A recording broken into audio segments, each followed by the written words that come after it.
قبر کی ڈانٹ۔ اے عاشقان رسول، ہم عبرت لیں یا نہ لیں، ہمیں فکر ہو یا نہ ہو، موت تو آنی ہی آنی ہے۔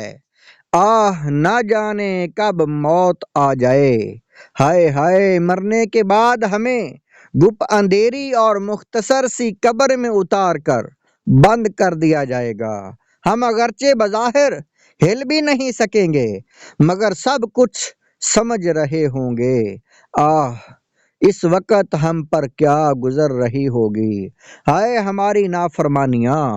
اگر اللہ پاک ہم سے ناراض ہو گیا تو ہمارا کیا بنے گا؟ حضرت عبداللہ بن عبید رضی اللہ تعالی عنہ سے روایت ہے، اللہ پاک کے آخری نبی رسول ہاشمی صلی اللہ علیہ وآلہ وسلم نے فرمایا، جب مردے کے ساتھ آنے والے لوٹ کر چلتے ہیں تو مردہ بیٹھ کر ان کے قدموں کی آواز سنتا ہے۔ اس وقت قبر کہتی ہے، اے آدمی، کیا تو نے میرے حالات نہ سنے تھے؟ کیا میری تنگی بدبو، ہولناکی اور کیڑوں سے تجھے نہیں ڈرایا گیا تھا؟ اگر ایسا تھا تو پھر تو نے کیا تیاری کی؟ پیارے اسلامی بھائیوں، ذرا سوچئے تو صحیح، اس وقت جب کہ ہم قبر میں تنہا رہ گئے ہوں گے، گھبراہٹ طاری ہوگی، نہ کہیں جا سکتے ہوں گے، نہ کسی کو بلا سکتے ہوں گے، اور باغ نکلنے کی بھی کوئی صورت نہ ہوگی۔ اس وقت قبر کی کلیجہ پھاڑ پکار سن کر کیا گزرے گی؟ قبر میں آہ گپ اندھیرا ہے، روشنی ہو پہ رضا یا رب، سانپ لپٹیں نہ میرے لاشے سے، قبر میں کچھ نہ دے سزا یا رب، نور احمد سے قبر روشن ہو، وحشت قبر سے بچا یا رب۔ یہ احادیث پاک جو آپ نے پہلے سنی، یہ شرح الصدور کی ہے۔ آقا کریم زارو قطار رو دیے۔ ابن ماجہ شریف کی روایت ہے، حضرت برا بن عازب رضی اللہ تعالیٰ عنہ فرماتے ہیں، ایک روز ہم اللہ پاک کے رسول مقبول صلی اللہ علیہ وسلم کے ساتھ ایک جنازے میں شریک تھے۔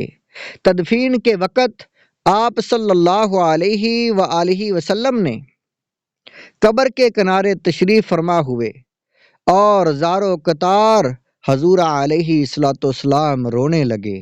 آپ صلی اللہ علیہ وآلہ وسلم اتنا روئے کہ قبر کی مٹی بھیگ گئی۔ پھر فرمایا، لمثل ھذا فاعدوا، یعنی اس کے لیے تیاری کرو، نیکیاں کر، جلد تو بدیوں سے بھاگ، قبر میں ورنہ بڑک اٹھے گی آگ۔ ہائے موت! حضرت عطا سلمی رحمت اللہ علیہ کی عادت کریمہ تھی کہ جب رات ہوتی تو قبرستان کی طرف نکل جاتے اور فرماتے، اے اہل قبور، تم مر گئے، ہائے موت، تم نے اپنے عمل دیکھ لیے، ہائے رے عمل۔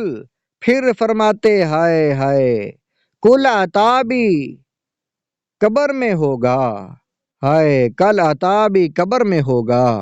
اسی طرح روتے دھوتے ساری رات گزار دیتے، اندھیری قبر کا دل سے نہیں نکلتا ڈر، کروں گا کیا جو تو ناراض ہو گیا یا رب، گناہ گار ہوں میں لائق جہنم ہوں، کرم سے بخش دے مجھ کو نہ دے سزا رب۔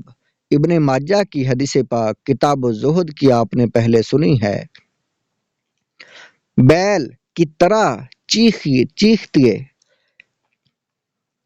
حضرت یزید رقاشی رحمت اللہ علیہ موت کو کثرت سے یاد رکھنے والوں میں سے تھے۔ جب قبروں کو دیکھتے تو قبر کے اندھیرے اور تنہائی کی وحشت وغیرہ کے خوف سے اس قدر بے قرار ہو جاتے کہ آپ کے منہ سے بیل کی طرح چیخوں کی آواز نکلتی۔ کئی دن تک چراغ نہ جلاتے۔ حضرت ہشام رحمت اللہ علیہ کی عادت تھی، آپ جب بھی قبرستان جاتے تو واپس آنے کے بعد کئی دن تک گھر میں چراغ نہیں جلاتے تھے اور فرمایا کرتے یوں، یعنی گھر میں اندھیرا کر کے میں قبر کے اندھیرے کو یاد کرتا ہوں۔ قبر میں آہ گپ اندھیرا ہے، روشنی ہو پے رضا یا رب، سانپ لپٹے نہ میرے لاشے سے، قبر میں کچھ نہ دے سزا یا رب، نور احمد سے قبر روشن ہو، وحشت قبر سے بچا یا رب۔ قبریں پیغام فنا دیتی ہیں، قبریں پیغام فنا دیتی ہیں، آئے عاشقان رسول، اے عاشقان رسول، موت سر پر کھڑی ہے، قبرستان میں آئے دن نئی قبروں کا اضافہ ہمیں پیغام فنا دے رہا ہے۔ ہم میں سے کون کس وقت موت کی سیڑھی اتر کر قبر کی گہرائی میں جا پہنچے گا، کسی کو معلوم نہیں ہے۔ ہم اس دنیا میں آئے تو ایک ترتیب سے ہیں، یعنی پہلے دادا، پھر باپ، پھر بیٹا، پھر پوتا دنیا میں آتا ہے، مگر مرنے کی بھی یہی ترتیب ہو یہ ضروری نہیں ہے۔ بہت دفعہ بوڑھا دادا زندہ ہوتا ہے مگر پوتا موت کے گھاٹ اتر جاتا ہے، کسی کے نانا جان حیات ہوتے ہیں مگر امی جان جدائی کا صدمہ دے جاتی ہے۔ ہم میں سے کسی کے گھر سے اس کے بھائی کا جنازہ اٹھا ہوگا، کسی کی ماں نے نگاہوں کے سامنے دم توڑا ہوگا، کسی کے باپ نے موت کو گلے لگایا ہوگا، کسی کا جوان بیٹا حادثے کا شکار ہو کر موت سے جا ملا ہوگا، کسی کی دادی جان قبر میں اتر چکی ہوگی، تو کسی کی نانی جان نے کوچ کی ہوگی۔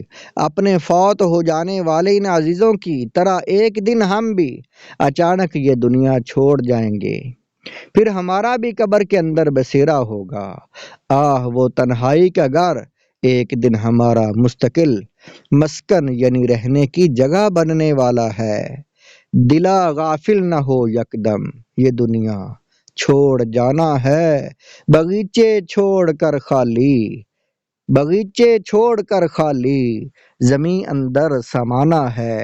تو اپنی موت کو مت بھول کر سمان چلنے کا، تو اپنی موت کو مت بھول کر سمان چلنے کا، زمین کی خاک پر سونا ہے، اینٹوں کا سرانا ہے۔